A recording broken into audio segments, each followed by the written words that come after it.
I thank the member for Banks. The question is the amendment be agreed to, and I call the member for Fairfax. Thank you, Mr Deputy Speaker. It was Robert Menzies who said, "We took the name Liberal because we were determined to be a progressive party, willing to make experiments, in no sense reactionary, but believing in the individual, his rights and his enterprise." Free enterprise has been at the heart of the Liberal tradition since the party's inception. And even today, half a century after Menzies first spoke those words, free enterprise remains the answer to many of the social and economic challenges our nation faces. One such challenge, a challenge that is both social and economic, is youth unemployment. Young Australians right across the country, and especially in rural and regional areas, are struggling to find work. Approximately 300,000 young Australians from 15 to 24 years of age are officially unemployed. This one relatively narrow age bracket equates to nearly a third of all Australians who are currently unemployed.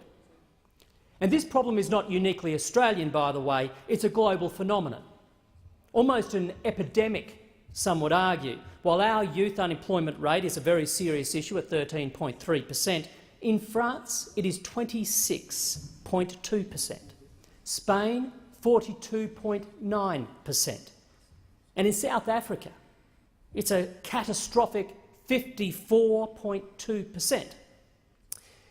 Mr Deputy Speaker, whose responsibility is it to solve this problem, and what sort of solutions are out there?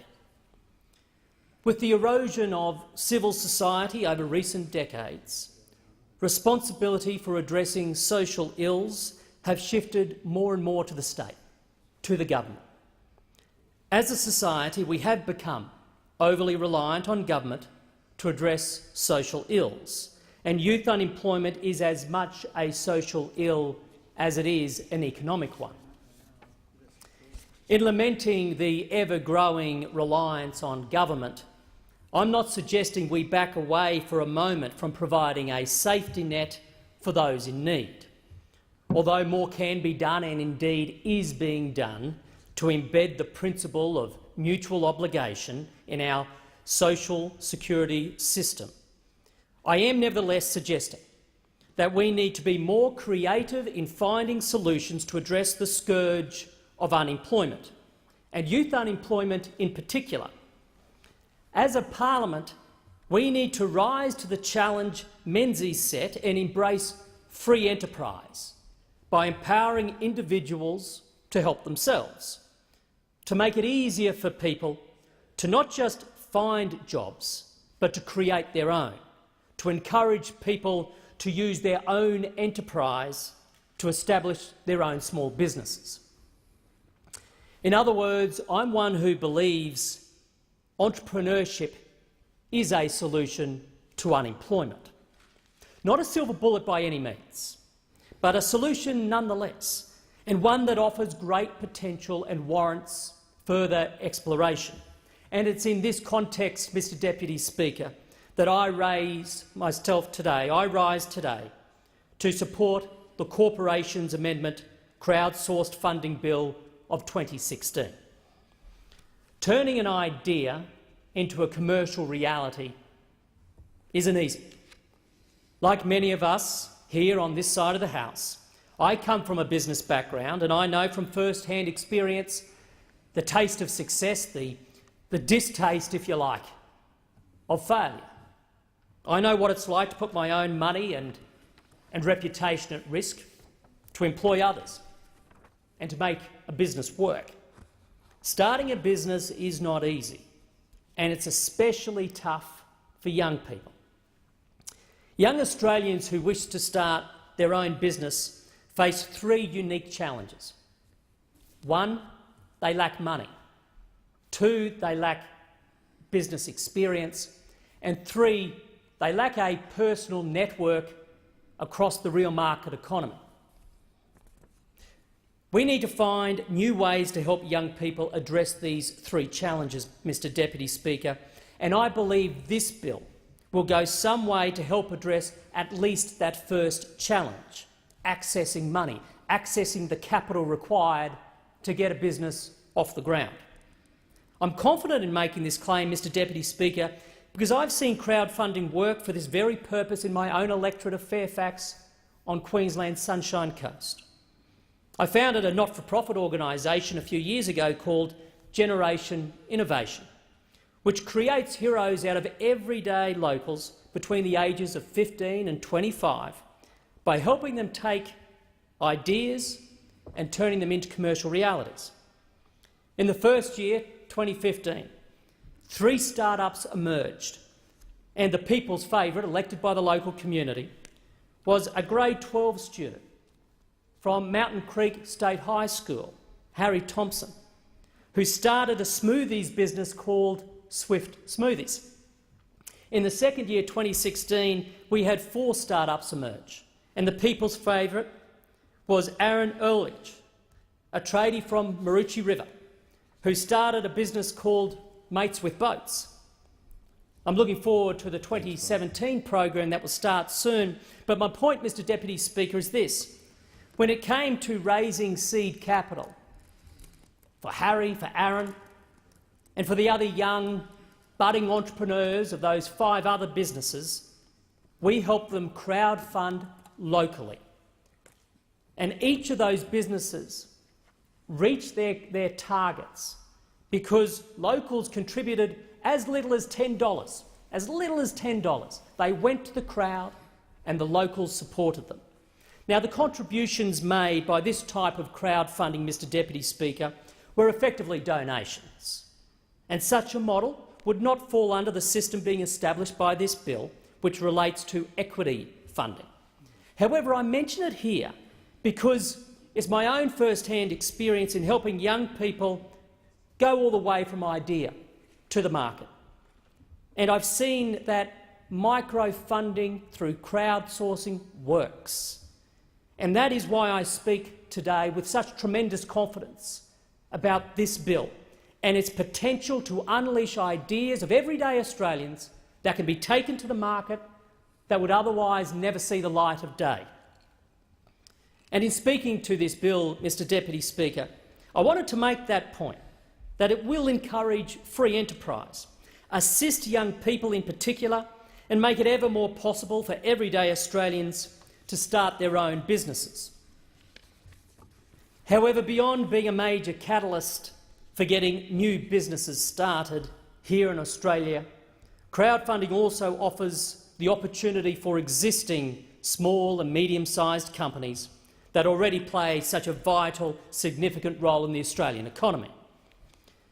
This is just the sort of bill that gives substance to the Prime Minister's call for agility and diversification as we expand our economy to reflect a rapidly changing world and economic landscape. The internet provides new opportunities for economic growth, opportunities for hard-working Australians and their families and entrepreneurs and business owners to raise capital from the crowd, to create jobs and to go for growth. That is what this bill does. As the Treasurer said when he introduced it in November last year, it opens up new and innovative sources of funding for Australian small businesses and startups.